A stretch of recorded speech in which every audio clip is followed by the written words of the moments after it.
السلام علیکم معزز ناظرین، میں ہوں آپ کا ہوسٹ رانا تیمور علی۔ امید ہے آپ سب خیریت سے ہوں گے۔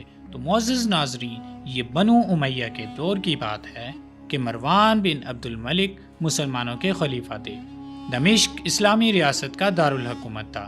موسیٰ بن نصیر افریقہ کے والی تھے۔ طارق بن زیاد آپ کے خادم کے بیٹے تھے۔ ہماری آج کی ویڈیو کا موضوع بھی اسلام کے مرد مجاہد طارق بن زیاد ہی ہیں۔ والد کی شہادت کے بعد یہ لڑکا موسیٰ بن نصیر کی سرپرستی میں آ گیا۔ وہ ایک پیدائشی جرنیل تھے، سپاہ گیری ان کے خون میں شامل تھی۔ وہ تلوار کے ساتھ اس طرح کھیلتے تھے جس طرح پرندے ہوا سے کھیلتے ہیں۔ وہ بلا کے ذہین، ایمان اور شجاعت بھی ان پر فدا تھی۔ وہ جوان ہوئے تو موسیٰ بن نصیر نے انہیں ٹینگیئر کا گورنر بنا دیا۔ یہ شہر آج کل مراکش کا حصہ ہے۔ سمندر کے پانی اسپین اور ٹینگیئر کو ایک دوسرے سے جدا کرتے ہیں۔ دونوں ملکوں میں 14 کلومیٹر کا فاصلہ ہے۔ اسپین میں اس وقت ایک ظالم اور لالچی بادشاہ روڈرک کی حکومت تھی۔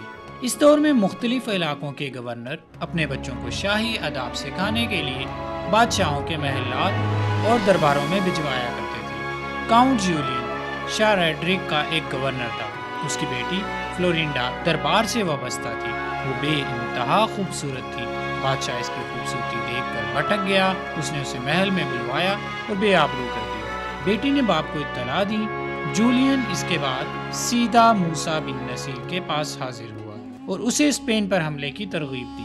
موسیٰ بن نصیر یورپ کے ساتھ چھیڑ چھاڑ نہیں کرنا چاہتا تھا، مگر جولین کی ترغیبات بھی تگڑی تھیں اور اس کی کہانی بھی افسوسناک۔ چنانچہ اس نے اپنے جرنیل طارق بن زیاد کو 7,000 جوان دے کر جولین کے ساتھ اسپین روانہ کر دیا۔ یہ لشکر صرف وہاں کے حالات کا جائزہ لینے گیا تھا، لیکن وہ اسپین کی سرزمین پر قدم رکھتے ہی شوق جہاد کے جنون میں ایسے مگن ہوئے کہ وہ اس وقت تک واپس نہ لوٹے جب تک اسپین کے تمام بڑے شہر ان کے قدموں میں نہیں آ گئے۔ طارق بن زیاد 15 اپریل 710 عیسوی کو جبرالٹر میں اترے اور اپنے جہازوں کو آگ لگا دی تاکہ فوج کے دل میں واپسی کا خیال نہ رہے۔ ان کے پاس کل 7,000 جوان تھے۔ اکثریت ان کے اپنے قبیلے بربر سے تعلق رکھتی تھی۔ اس موقع پر طارق بن زیاد نے اپنے نوجوانوں کو خطاب کرتے ہوئے کہا کہ پیچھے سمندر کی بے خوف اور ظالم لہریں ہیں اور ہمارے سامنے دشمن کی فوج ہے۔ پیچھے اور آگے دونوں طرف موت ہے، تو کیوں نہ بہادری سے لڑتے ہوئے دشمن کا مقابلہ کیا جائے۔ اس خطاب کے بعد فوج کے دل سے واپسی کا گمان نکل گیا۔ روڈرک 40,000 کی فوج لے کر آیا۔ اس کے باوجود روڈرک کو شکست ہوئی اور وہ میدان سے فرار ہو گیا۔ طارق بن زیاد جبرالٹر پر قبضہ لینے کے بعد اسپین میں اتر گئے۔ 19 جولائی 711 عیسوی کو ایک اور بڑا معرکہ ہوا۔ روڈرک یہ جنگ بھی ہار گیا اور یوں اندلس پر مسلمانوں کا باقاعدہ قبضہ ہو گیا۔ اسلامی لشکر نے اس کے بعد ٹولیڈو پر بھی قبضہ کر لیا۔ یہ شہر آج بھی قائم ہے اور ٹولیڈو کہلاتا ہے۔ طارق بن زیاد کی فتوحات کی خبریں جب افریقہ پہنچی تو موسیٰ بن نصیر نے سلطنت اپنے بیٹے عبداللہ بن موسیٰ کے حوالے کی اور 18,000 جوان لے کر خود بھی اسپین پہنچ گئے۔ موسیٰ اسلامی لشکر کو کورڈوبا یعنی قرطبہ تک لے گئے۔ بعد ازاں جنوبی فرانس تک کا علاقہ فتح کر لیا گیا۔ اس فتح کے سبب بے تحاشا مال غنیمت مسلمانوں کے ہاتھ لگا۔ خلیفہ مروان بن عبد الملک کو جب یہ اطلاعات پہنچی تو آپ نے طارق بن زیاد اور موسیٰ بن نصیر کو دمشق طلب کر لیا۔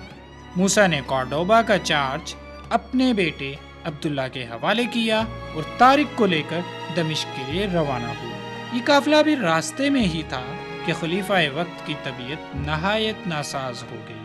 مروان بن عبد الملک کے بھائی سلیمان بن عبد الملک نے اس قافلے کو ایک خط لکھا کہ اپنی رفتار سست کر دو تاکہ مال غنیمت سے لدا یہ قافلہ میرے دور حکومت میں موصول ہو، جبکہ یہ دونوں حضرات معمول کے مطابق سفر کرتے رہے۔ جب یہ قافلہ دمشق میں داخل ہوا تو خلیفہ مروان بن عبد الملک زندہ ہی تھے۔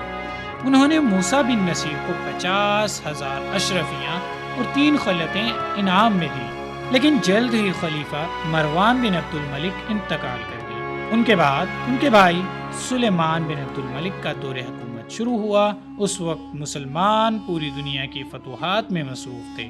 محمد بن قاسم سندھ فتح کر چکے تھے۔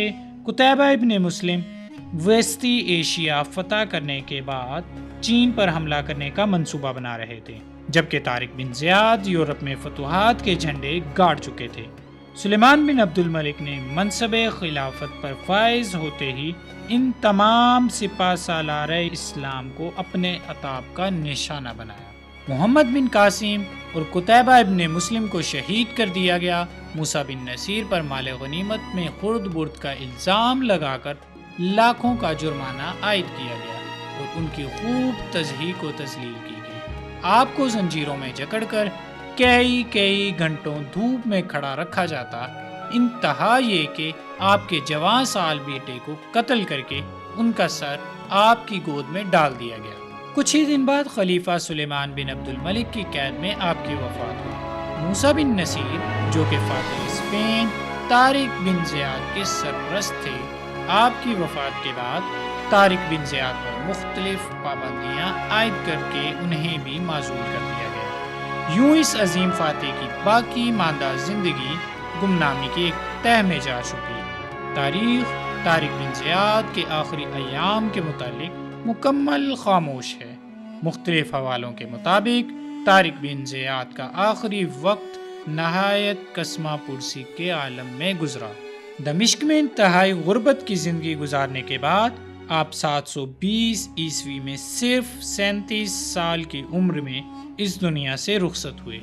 تاریخ اس المیے کی گواہ ہے کہ مسلمانوں کو جتنا نقصان خود مسلمانوں نے پہنچایا، اتنا نقصان دوسرا کوئی نہ پہنچا سکا۔ طارق بن زیاد اور موسیٰ بن نصیر اس حقیقت کی بہت بڑی مثال ہیں۔ طارق بن زیاد اور موسیٰ بن نصیر تاریخ کے گمنام صحراؤں میں گم ہو گئے، لیکن اسپین آج بھی زندہ ہے اور وہ مقام جہاں طارق بن زیاد نے اپنے مبارک قدم رکھے آج بھی جبرالٹر کے نام سے مشہور ہے، اور جب تک جبرالٹر اور اسپین موجود ہیں، دنیا کا کوئی شخص طارق بن زیاد اور موسیٰ بن نصیر سے ان کا کارنامہ اور ان کا نام نہیں چھین سکتا۔ تو دوستو، آج کی اس ویڈیو کو کرتے ہیں یہیں پر ختم، اس امید کے ساتھ کہ آپ کو ویڈیو اچھی لگی ہوگی۔ اسی امید کے ساتھ اپنے ہوسٹ رانا تیمور علی کو دیں اجازت۔ ملتے ہیں آپ کو اگلی ویڈیو میں، تب تک کے لیے فی امان اللہ۔